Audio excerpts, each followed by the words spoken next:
Hi friends. So today I'm exploring a little bit of the area that I've left pretty wild on this property. So we have 3 acres of land here. We actually have 2 streams on our property, one at one corner and one at the other side. So our property is shaped kind of like a heart. So it's pretty cool to have only 3 acres, but to have such an abundance of different types of topography, different types of areas, different types of zones. So I've done a lot of research into permaculture over the last, I want to say like 6, 7 years, 8 years, something like that. So I know that like in permaculture, it's very important to leave areas wild, leave areas feral, which I didn't need permaculture to tell me that. I really like creating a space for wildlife, creating natural zones and things of that nature. So that way, no matter what area I'm living in the world, no matter where I'm at and stuff, that I can make it so that way it's a safe haven for wildlife. That is something that has always been very important to me. Even when we live in town, I left intentional stick piles and left different weeds growing and stuff that were just creating pollen for the wild pollinators and stuff. So that's something that's always been important to me, always been a joy for me to be able to just leave things natural, leave things alone. So many people nowadays, they want to really put their hands on everything and change everything and adjust everything. But for me, honestly, Mother Nature's been doing this thing for a very long time. So I like to just sort of let nature lead and follow nature's lead. So I want to show you guys some of the cool stuff that's been going on down here, because I think this area of our property is just absolutely breathtaking. And it's just really exciting for me. There's so much abundance in this space. So up that way is the road. Back behind the pines there, that's the road. You guys will see bits and pieces of it and stuff. I'll try my best as I'm showing you guys around to sort of keep things in line, so that way you guys can have an idea as to where we're going. But so in the stream down here, there are so many little minnows right now. In this area down in here, we're actually potentially going to be putting a pond in this area probably in the next year or two, because this area is very low lying, as you guys can kind of tell. I'm beneath the road, and it's just very wet all of the time. So as you know, along the stream is going to be. But I think this area is just so pretty. Look at this. Like, I absolutely love it. So right over in here is a really big stand of willows. Willows are something that I've done extensive amount of research on in the last, I want to say 2 to 3 years. So at our old house, we had 2 acres of land. We heated exclusively with wood there. Basically, I want to say like 1.25 of those acres were wooded. So we had a good bit of firewood that I was able to procure a lot of our own firewood, but I knew that we needed to look into doing something different. So I started exploring with coppicing. Coppicing is where you basically cut the trunks of the trees and stuff at a really low level, and then they'll grow back. Different species, like willow is one of those. Different types of locusts are one of those. Oaks do it, maples do it. A whole bunch of different trees do it this way. Back in the day, like hundreds of years ago, that's how in the medieval times they actually heated their houses with wood and used wood, was they wouldn't cut down the tree and just keep cutting it and whatever. They would let it regrow. There were certain types of trees they would harvest for firewood, they would let it regrow. So then you're just messing with small diameter stuff, like how that willow is right there, how it's pretty big around. That is, I want to say, like that big around. So I mean, it's pretty good size around. You wouldn't need to split that for firewood. And basically, if you were to cut one of those bigger branches right there down, at the bottom, wherever you cut it at, would then start regrowing. It would send out new growth, send out new shoots. So it's one of those things where it's not the highest quality of firewood, but if you can create it on your own, produce it on your own, then it's kind of a blessing. Add in having goats with that, things start really taking off. So one of the things that I love is to, whatever animals we have, to try to raise and grow a lot of their own food as well as our own food. So anytime that I'm in a place that has a lot of like multiflora rows, I actually prune it, cut it, feed it to the goats, because the goats, they love it. It's also really good for them, really good for their rumen, really good for their health. Another thing like that is willow. Pretty much every species of firewood that works really well, of trees that work really well for coppicing, are also stuff that the goats love to eat, or that is really good for the goats. There's a lot of being hold on. So these willows are actually pretty small in diameter. Like you guys can see that some of this is just like the size of my thumb. So it's pretty small. Certain willows, they grow differently. There are 2 different types that I've noticed on this property. We've only been here, we've owned this place since, I think it was 3 days before Christmas when we closed on it. So we've not been here for a whole year around, but I've been trying my best to really pay attention throughout the different seasons as to things changing and tweaking and shifting. So there are two different types of willows that I've seen on the property. There's the kind that is like this, where it's really small, spindly little branches and things of that nature. And then we have the bigger diameter stuff. So this stuff over in here, it's a totally different type. It is like twice the height of everything else. So I'm going to spin you guys around so you guys can see a different stand of willows from a distance. So that right there, those, let's see, over there, those are also willow. That is the type of willow that I'm standing by. That willow that is over there, it creates almost like a hedge. You guys can kind of see it right there. It's just a green, massive hedge that becomes very thick. It ends up growing like how this is here. So this is probably 10 foot thick of willows. You can barely see our white house through it. And it is just, I really like this. I like this aesthetic. I like this feature. So one of the things that I'm going to do, since this willow is not that great for firewood, but it is fantastic for goat feed, is I'm going to actually take a whole bunch of cuttings from it. Basically, I'm going to cut a bunch of these willows down. I'm going to cut a lot of these down pretty close to the ground. This one here, like this one, as you guys can probably see, that is all deer rubs right in there. When we got this place in the wintertime, all these willows in here, they had so much fresh deer scrapes on them from their antlers and stuff that it was unreal. Like every hunter that we brought down this area to show them, their jaws were like dropped, mouths salivating, and they're just like just in complete and utter awe of how much deer presence is here. So it's pretty abundant. Best way I can put this is we were blessed, significantly blessed, to be able to have a space that looks like this, to be able to live in such a beautiful place. It's just mind-blowing.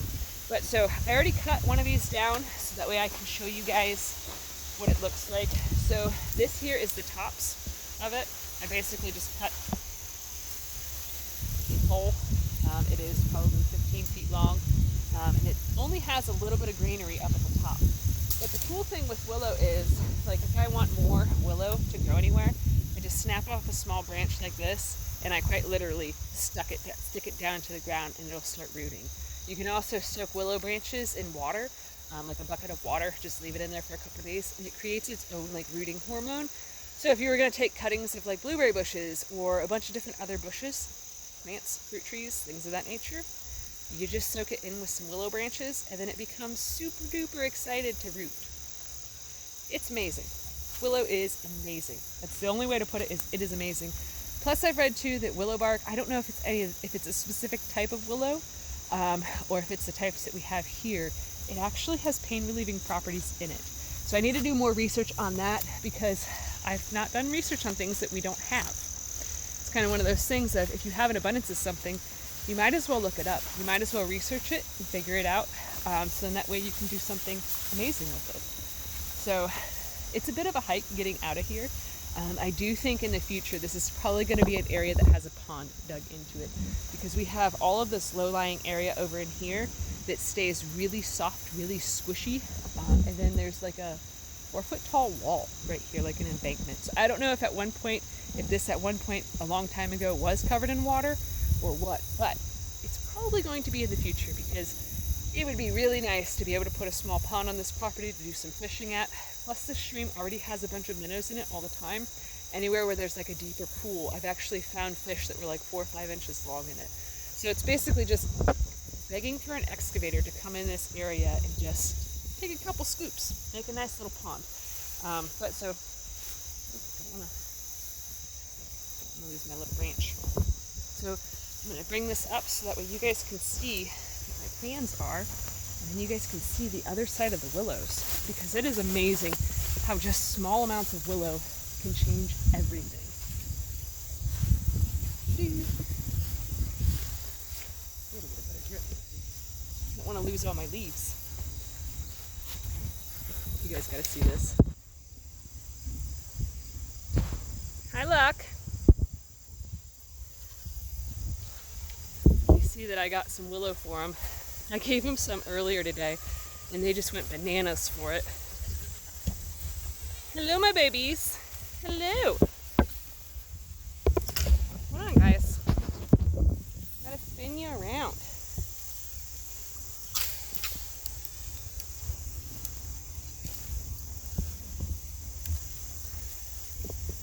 clearly they like the willow. So the willow, from what I've read for goats, it has like a whole bunch of medicinal properties. Like it is used for pain relief.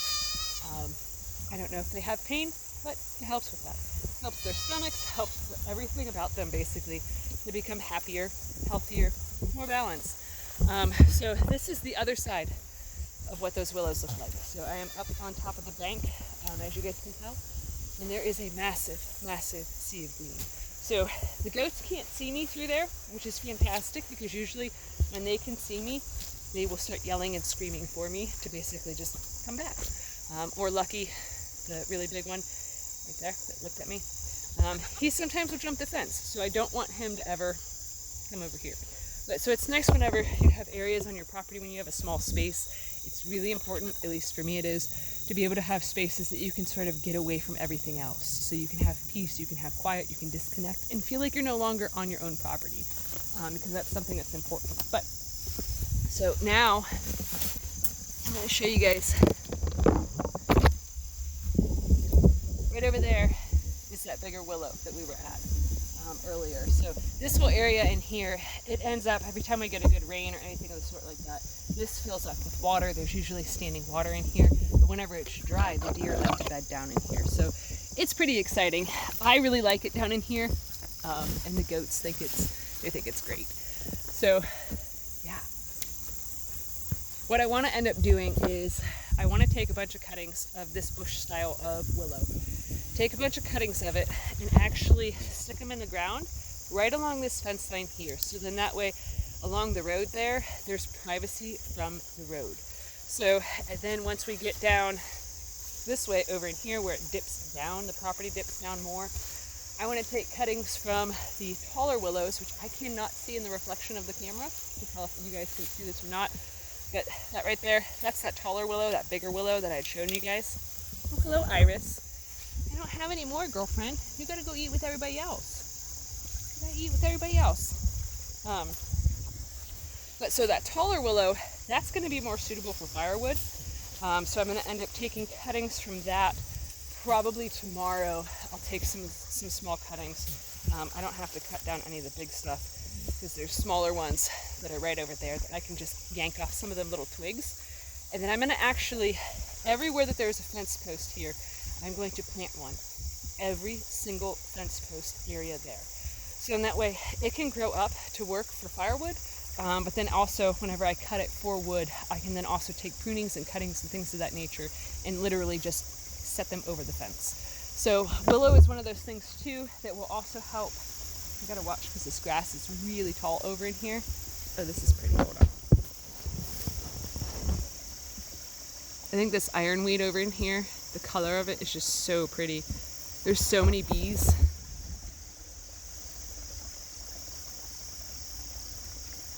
Native bee right there, getting some pollen. I just absolutely love wildflowers, like actual true native wildflowers and stuff. Like people will harp on me for leaving things natural and leaving things go.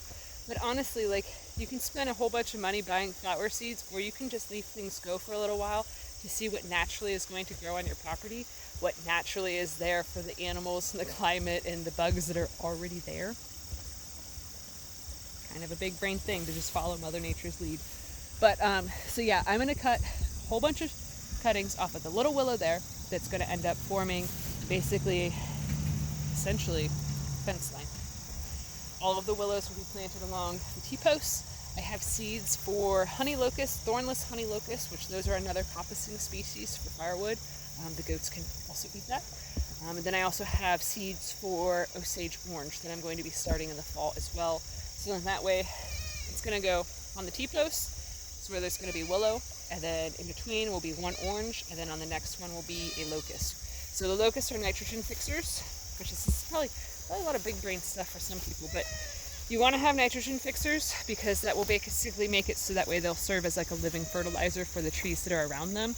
And all of this stuff, all of it, all of the leaves can all be eaten by the goats. So the goats, what they'll do, like Lucky here, what he likes to do is he'll stand up on the fence, lean over the fence as far as he can reach, to then nibble off of branches and leaves and things of that nature. So if we have stuff that they can eat that goes along the fence line, It then will create a massive amount of privacy from the road, which is important to me. It'll create a massive amount of food for them. It'll also be really good for their rumens, really good for their stomach, really good for their health, and it'll save us on feed. And once they're done eating all of it, like this one here, Irish, you can see her, she's working on getting some of the bark pulled off. They're basically just going to strip all of this bark off of it, eat the bark, eat the leaves, eat the tiny little twigs and stuff, rub their horns on it, play with it, do their thing with it, and then it's all going to be ready for us to put in storage for the firewood. So it is small diameter stuff, but honestly, that's the type of stuff that's really great for starting fires and just adding a little bit more onto the fire when you don't need a massive amount of heat, but you just want to keep it going. That was something that we learned over the last 3 years of heating exclusively with wood, was that it's really convenient to have bigger stuff that's split, but then also a lot of small stuff, so that way you can just, when you need to keep it going or get it going really good, you can just pile that stuff on. So I'm going to cut this off here so that way I can actually go cut some little bit of pine boughs for the goats, so that way they have more snacks, more things to enjoy themselves with. It's been a lot of rainy days in the past couple of weeks, so they haven't been able to come out in the pasture very often. Goats, when it's raining, when it's wet, they refuse to come out. They don't want to get their hair wet, which I don't blame them. I don't blame them at all. I don't like going out in the rain. They don't like going out in the rain, but yeah. Down in there, that's where we were. Down in there. And over here is the road. So I think it'd be really nice to be able to have a level of privacy from the road, just like with the willows were. And that way the goats, they're more protected from the road, more protected from noise and things of that nature. And then also, I feel more protected. Like, it is such a weird thing with me for my own personal self. Like, I like it so that way, basically, I can be outside and no one ever sees me. That's what I like. It's basically what I'm recreating everywhere that I go, is just massive waves of privacy through using plants. That's my perfect world. The perfect world is just using plants to create privacy, to create boundaries, to create space, and to create ecosystems. Ecosystems that work for us, ecosystems that work for the goats, and that make everybody very, very happy. So I had cut, right before I started filming, I had cut them down a big piece of pine right here. And you guys can see that they've already stripped off pretty much all of the pine needles because they were just so excited to get some. So yeah, I'm gonna cut some more pine for them. Let them have lots and lots of snacks. So anyways, thanks for watching. Have a good one, guys.